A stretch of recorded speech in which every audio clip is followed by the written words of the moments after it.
जय श्री राम दोस्तों, नशा मेहनत का करो ताकि बीमारी भी सक्सेस की लगे और सफलता तुम्हारे कदम चूमे बच्चों।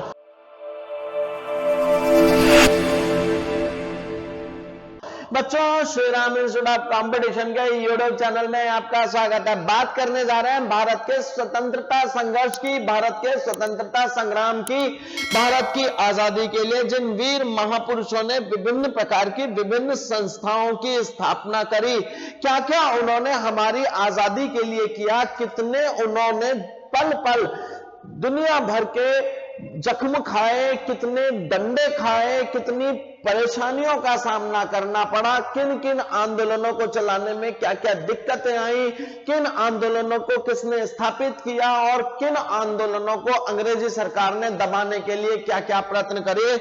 आज ये सारी की सारी बातें जानेंगे हम भारत के स्वतंत्रता संघर्ष में। तो बच्चों, जब भारत के स्वतंत्रता संघर्ष की बात आती है तो हम शुरुआत करते हैं 1885 से, क्योंकि 1857 के स्वतंत्रता संग्राम के बारे में हम पहले ही एक वीडियो में बात कर चुके हैं और पूरे भारत में कहां कहां वो संघर्ष हुआ, किस किस के द्वारा दबाया गया, ये सब हमारी पिछली वीडियो में आ चुका है।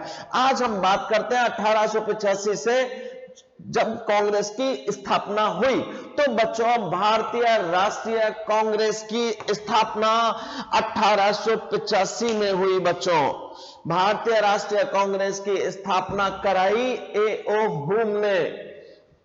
28 दिसंबर 1885 को भारतीय राष्ट्रीय कांग्रेस की स्थापना उसके संस्थापक A.O. ह्यूम के द्वारा कराई गई। बच्चों, A.O. ह्यूम एक अंग्रेजी रिटायर्ड प्रशासनिक अधिकारी थे। बच्चों, ये उदारवादी थे, साथ ही ये भारतीयों के राष्ट्रवादी आंदोलन के पक्षधर थे, उसके समर्थक थे। इसलिए A.O. ह्यूम ने भारतीय राष्ट्रीय कांग्रेस की स्थापना कराई। बच्चों, भारतीय राष्ट्रीय कांग्रेस की जो स्थापना हुई वो हुई बंबई के सर गोकुलदास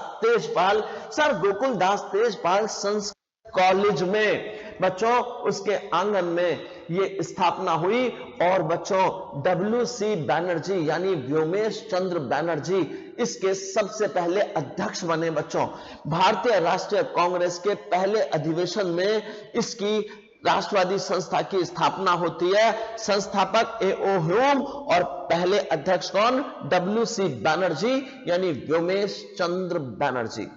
बच्चों, इस संस्था के स्थापना के 20 साल तक कांग्रेस के ऊपर उदारवादी गुट के नेताओं का बोलबाला रहा। उदारवादी यानी मॉडरेटर्स। बच्चों, ये अंग्रेजों की न्यायप्रियता में विश्वास रखते थे। ये चाहते थे प्रार्थना से, निवेदन से, यानी प्रार्थना और निवेदन की नीति का पालन करते हुए संवैधानिक तरीके से आजादी चाहते थे। भारत के उदारवादी लोग, उदारवादी नेता ये नहीं चाहते थे कि किसी भी प्रकार का संघर्ष हो, खून खराबा हो, रक्तपात हो।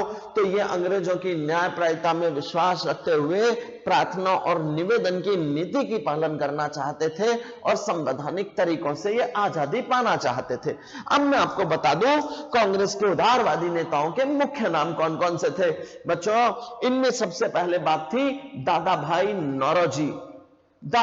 नौरोजी, मदन मोहन मालवीय, W.C. बैनर्जी, फिरोज शाह मेहता, गोपाल कृष्ण गोखले। यहां मैं आपको बता दूं, गोपाल कृष्ण गोखले को महात्मा गांधी ने अपना राजनीतिक गुरु भी माना। बच्चों, और महादेव गोविंद रानाडे। तो दादा भाई नौरोजी, मदन मोहन मालवीय, व्योमेश चंद्र बैनर्जी, फिरोज शाह मेहता, गोपाल कृष्ण गोखले और महादेव गोविंद रानाडे जैसे नेता कांग्रेस के उदारवादी गुट के नेता थे। बच्चों, और ये बहुत शांति प्रिय तरीके से अपने स्वतंत्रता आंदोलन को चलाना चाहते थे। लेकिन जैसा कि मैंने कहा कि शुरू के 20 साल तक उदारवादियों का बहुमत रहा, उदारवादियों का प्रभुत्व रहा। 1905 में स्थिति थोड़ी सी बदल गई। बच्चों, 1905 से 1919 तक के काल को एक्सट्रीम्स यानी गर्म पंथियों के उदय का काल माना जाता है। बच्चों,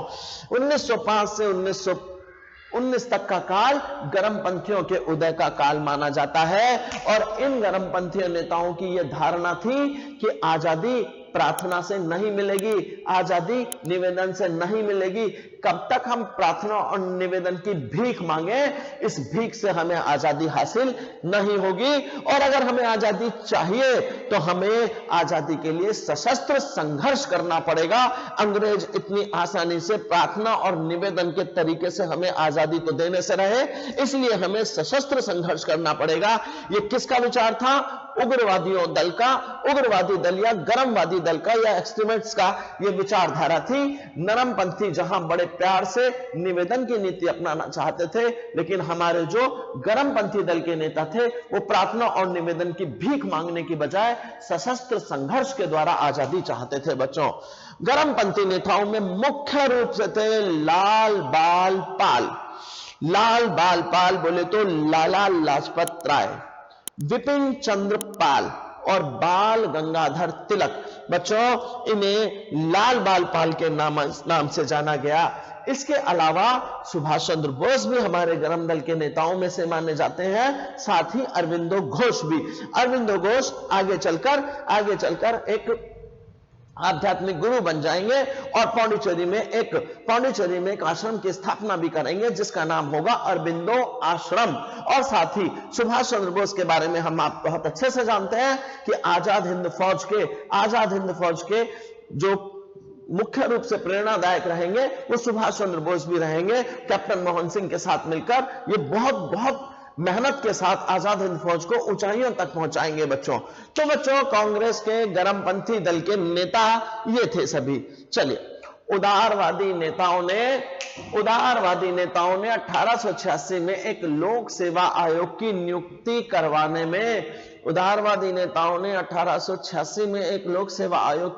करवाने में और 1892 में भारतीय परिषद अधिनियम को पास करवाने को ही अपनी नीति की सफलता मानना शुरू कर दिया। बच्चों, किस को 1886 में इन्होंने क्या करवाया? लोक सेवा आयोग की नियुक्ति करवाई और 1892 में इन्होंने भारतीय परिषद अधिनियम को पास करा दिया। तो इन्हें लगा कि ये सफलता है। बच्चों, grand old man of India यानी Dadabhai Naoroji, grand old man of India यानी दादा भाई नौरोजी ने 3 बार कांग्रेस की अध्यक्षता करी। बच्चों, 3 बार कब 1886 में कांग्रेस के अध्यक्ष बने, 1893 में कांग्रेस के अध्यक्ष बने और 1906 में कांग्रेस के अध्यक्ष बने।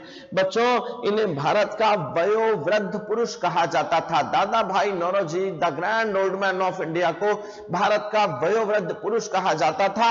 एक क्वेश्चन कॉम्पिटिटिव एग्जाम की दृष्टि से बहुत महत्वपूर्ण है। बच्चों, बहुत ज्यादा पेपरों में आने वाली बात करते हैं। दादा भाई नौरोजी ने धन निकासी का सिद्धांत दिया था। और मैं यहां पर एक बात और बता दूं कि धन निकासी का सिद्धांत दिया था दादा भाई नौरोजी ने, और इन्होंने एक पुस्तक लिखी थी, the poverty and un British rule in India. बच्चों, 1756 से 1812 तक के काल को भारत से धन निकासी के काल का मुख्य अवधि मानी जाती है। बच्चों, ब्रिटिश बुरी तरह से भारत का धन लूट कर ब्रिटेन भेज रहे थे। इसे ब्रिटेन का धन, भारत के धन का निष्कासन काल कहा जाता है, यानी ड्रेन ऑफ वेल्थ। बच्चों, ड्रेन ऑफ वेल्थ का सिद्धांत दादा भाई नौरोजी के द्वारा दिया गया। बच्चों, ठीक है, अंग्रेज लोग भारतीय धन को लूट कर विदेश भेज रहे थे, ब्रिटेन भेज रहे थे। 1887 में दादा भाई नौरोजी ने इंग्लैंड में भारतीय सुधार समिति नामक एक संस्था की स्थापना कराई। बेटा, 1887 के बाद से ही अब ब्रिटिश सरकार का नजरिया कांग्रेस के प्रति सख्त होता चला गया। डफरिन ने अलग अलग लोगों ने कांग्रेस के बारे में क्या विचार व्यक्त किए, आइए उन पर नजर डालते हैं। लॉर्ड डफरिन, जो कि कांग्रेस की स्थापना के समय भारत के वायसराय हुआ करते थे, लॉर्ड डफरिन ने कहा, कांग्रेस मात्र सूक्ष्मदर्शी अल्पसंख्यक का प्रतिनिधित्व करती है। लॉर्ड कर्जन, जिनके काल में 1905 में बंगाल विभाजन हुआ। बच्चों, लॉर्ड कर्जन ने कहा, कांग्रेस अपने पतन की ओर लड़खड़ाती हुई चली जा रही है। बच्चों, बंकिम चंद्र चटर्जी, जिन्होंने वंदे मातरम नामक गीत लिखा, बंकिम चंद्र चटर्जी, जिन्होंने एक पुस्तक लिखी, जिस पुस्तक के अंदर आनंद मठ, जिस पुस्तक के अंदर सन्यासी विद्रोह का उल्लेख है बच्चों, तो उन बंकिम चंद्र चटर्जी का कथन था, कांग्रेस के लोग पदों के भूखे राजनीतिज्ञ हैं। अरविंदो घोष, जिनके बारे में मैंने बताया, जिनका आश्रम पौंडीचेरी में है, अरविंदो घोष ने कहा था कांग्रेस क्षय रोग यानी टीबी से मरने वाली है। हम बात कर रहे हैं अलग अलग लोगों की कांग्रेस के प्रति नजरिए की बच्चों। ब्रिटिश हाउस ऑफ कॉमन्स यानी अंग्रेजी सदन के चुनाव लड़ने वाले सबसे पहले व्यक्ति, भारतीय व्यक्ति दादा भाई नौरोजी ही थे बच्चों। लिबरल पार्टी के उम्मीदवार के रूप में दादा भाई नौरोजी ने फिन्सबरी से 1892 में वहां का चुनाव जीता था। तो बच्चों, ब्रिटिश हाउस ऑफ कॉमन्स का चुनाव लड़ने वाले सबसे पहले भारतीय दादा भाई नौरोजी, और केवल लड़ने वाले ही नहीं, जीतने वाले भी। कहां से? लिबरल पार्टी के उम्मीदवार के रूप में दादा भाई नौरोजी ने फिन्सबरी से 1892 में चुनाव जीता बच्चों। 1906 में कलकत्ता में कांग्रेस की जो अधिवेशन हुआ, उसकी अध्यक्षता भी दादा भाई नौरोजी ने की। और यह अधिवेशन इसलिए प्रमुख है क्योंकि क्वेश्चन यह पूछा जाता है, बताइए कांग्रेस के पहले अधिवेशन कौन सा है जिस पहली बार स्वराज्य की मांग की गई? तो बच्चों, 1906 के कलकत्ता अधिवेशन में, कांग्रेस के अधिवेशन में अध्यक्षता करते हुए दादा भाई नौरोजी ने पहली बार स्वराज्य की मांग की थी बच्चों। और अब आता है वो पल, वो घटना, बंगाल विभाजन, जो भारत के राष्ट्रवादी आंदोलन को विघटित करने के लिए लॉर्ड कर्जन के द्वारा कराया गया बच्चों। 20 जुलाई 1905 को लॉर्ड कर्जन ने बंगाल विभाजन के निर्णय की घोषणा की बच्चों। 7 अगस्त 1905 को कलकत्ता के टाउन हॉल में बंगाल विभाजन के विरोध में स्वदेशी आंदोलन की घोषणा कर दी गई बच्चों। 16 अक्टूबर 1905 को बंगाल विभाजन लागू हो गया, प्रभावी हो गया बच्चों। और विभाजन के बाद ही कांग्रेस विभाजन के बाद बंगाल को 2 भागों में बांट दिया गया, पूर्वी बंगाल और पश्चिमी बंगाल। और यहां पर मैं एक उल्लेखनीय बात और बताऊंगा कि यहां पर जो ये स्वदेशी आंदोलन की बात मैंने अभी आपको बताई कि जो स्वदेशी आंदोलन शुरू होगा, ठीक है, जैसे मैंने बताया ना, बंगाल विभाजन के विरोध में स्वदेशी आंदोलन की घोषणा हुई, तो इसी आंदोलन को चलाने के मुद्दे पर नरम दल और गरम दल में फूट पड़ेगी। नरम दल उसको बहुत आराम से, प्यार से चलाएंगे, संवैधानिक तरीके से, और गरम दल उसको क्रांतिकारी तरीके से चलाना चाहेगा। और यही 1907 की कांग्रेस की कांग्रेस की टूट का कारण बनेगा, फूट का कारण बनेगा बच्चों।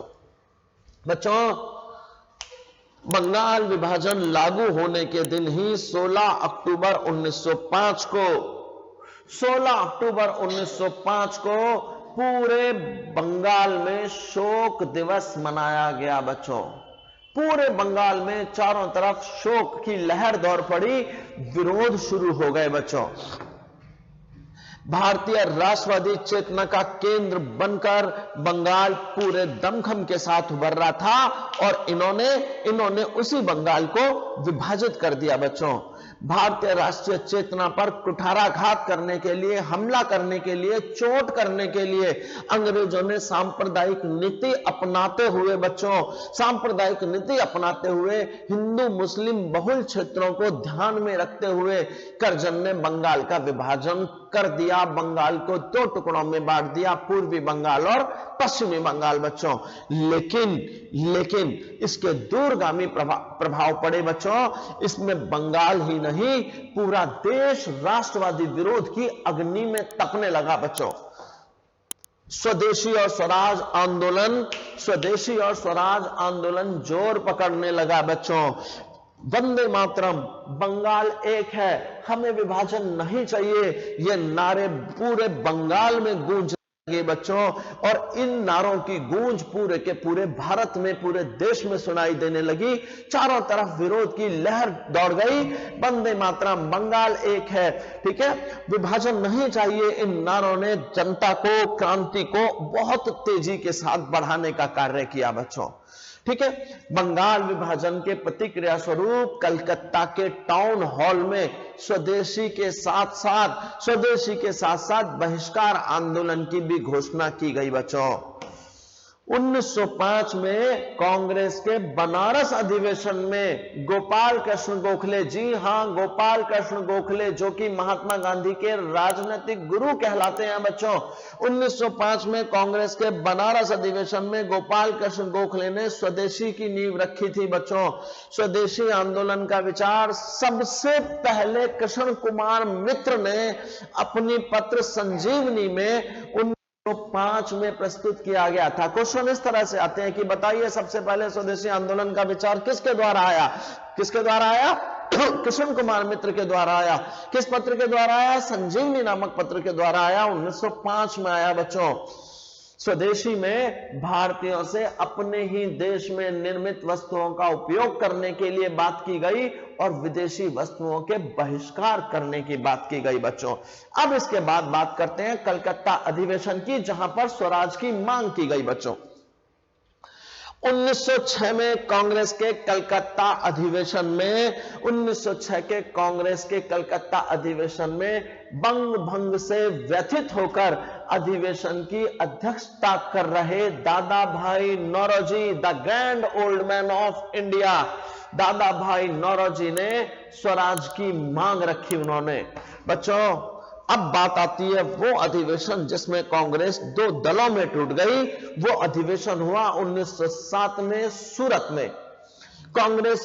सूरत अधिवेशन, कांग्रेस में विभाजन हुआ बच्चों।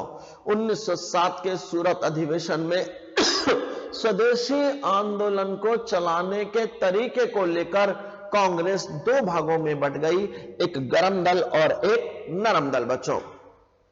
1907 के इस सूरत अधिवेशन की अध्यक्षता किसके द्वारा की गई? रास बिहारी बोस के द्वारा की गई बच्चों। रास बिहारी बोस के द्वारा इस अधिवेशन की अध्यक्षता की गई बच्चों। बंगाल विभाजन के बाद से ही बच्चों, बंगाल विभाजन के बाद से ही राष्ट्रीय आंदोलन में अब गरमपंथी या चरमपंथी नेताओं की पकड़ मजबूत होने लगी बच्चों। स्वदेशी आंदोलन के दौरान ही हमारे गुरुवर यानी कवि गुरु रविंद्रनाथ टैगोर या ठाकुर जी ने अपना प्रसिद्ध गीत था जिसका नाम था आमार सोनार बंगला बच्चों। आगे चलकर ये बांग्लादेश का राष्ट्रीय गीत बनेगा और भारत का राष्ट्रीय गान जन गण मन अधिनायक जय हे भी हमारे श्री रविंद्रनाथ ठाकुर जी द्वारा रचित है। तो आमार सोनार बंगला किस अवसर पर लिखा गया था? स्वदेशी आंदोलन के अवसर पर आमार सोनार बांग्ला लिखा गया था बच्चों। बंग भंग की योजना के विरोध में मध्य बंगाल मध्य बंगाल में 2000 से ज्यादा जनसभाएं होने लगी बच्चों। जुलाई 1905 में गलती से मैंने 1965 बोल दिया। जुलाई 1905 में बच्चों 70,000 से ज्यादा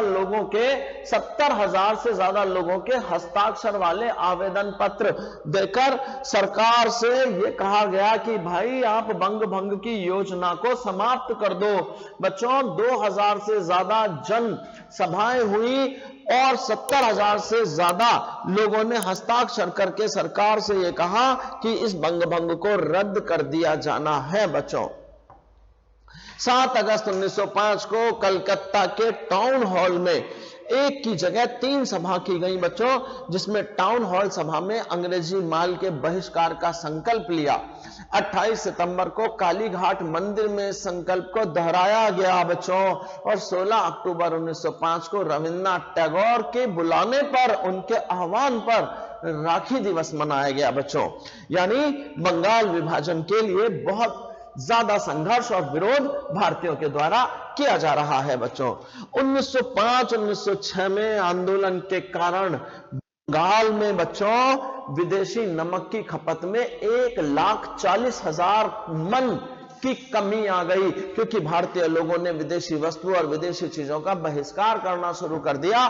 तो 1905-6 में इस आंदोलन की वजह से विदेशी नमक की खपत में 1,40,000 मन की कमी आ गई। बच्चों, जूते, विदेशी जूतों की खपत में लगभग 75% कमी आ गई, सिगरेट में 50% की कमी आ गई, और यहां तक कि कपड़ा भी लगभग 3 करोड़ गज कम मंगाया गया। बच्चों, ठीक है, तो यह स्थिति हो चुकी थी कि अब भारतीय लोगों के अंदर जागरूकता आ रही है कि विदेशी वस्तुओं का बहिष्कार करेंगे और स्वदेशी वस्तु को अपनाएंगे। बच्चों, 1908 तक बंगाल में 25 नेशनल स्कूल और 300 प्राइमरी स्कूल स्थापित हो गए थे। बच्चों, ठीक है, और इसमें सबसे ज्यादा जो महत्वपूर्ण भूमिका थी वो किसकी थी? डॉन सोसाइटी की थी। 1911 में लॉर्ड हार्डिंग ने बंगाल विभाजन को रद्द करने की घोषणा की। 1911 में ही दिल्ली दरबार लगाया गया था, और दिल्ली दरबार के अंदर यह घोषणा की गई कि बंगाल विभाजन को रद्द कर दिया जाएगा। बच्चों, और 1912 में भारत की राजधानी कलकत्ता से दिल्ली आ गई। बच्चों, बाल गंगाधर तिलक पहले कांग्रेसी नेता थे जिन्होंने देश के लिए कई बार जेल की यात्रा की। अब हम यहीं तक रखते हैं। बच्चों, मेरी अगली वीडियो में तुरंत और इससे आगे की घटनाएं इसी कार्यक्रम के साथ और महत्वपूर्ण तरीकों के साथ पिरोधी जाएंगी। आप इस चैनल को लाइक करो, सब्सक्राइब करो, शेयर करो और अपने दोस्तों के साथ इसको फैलाओ।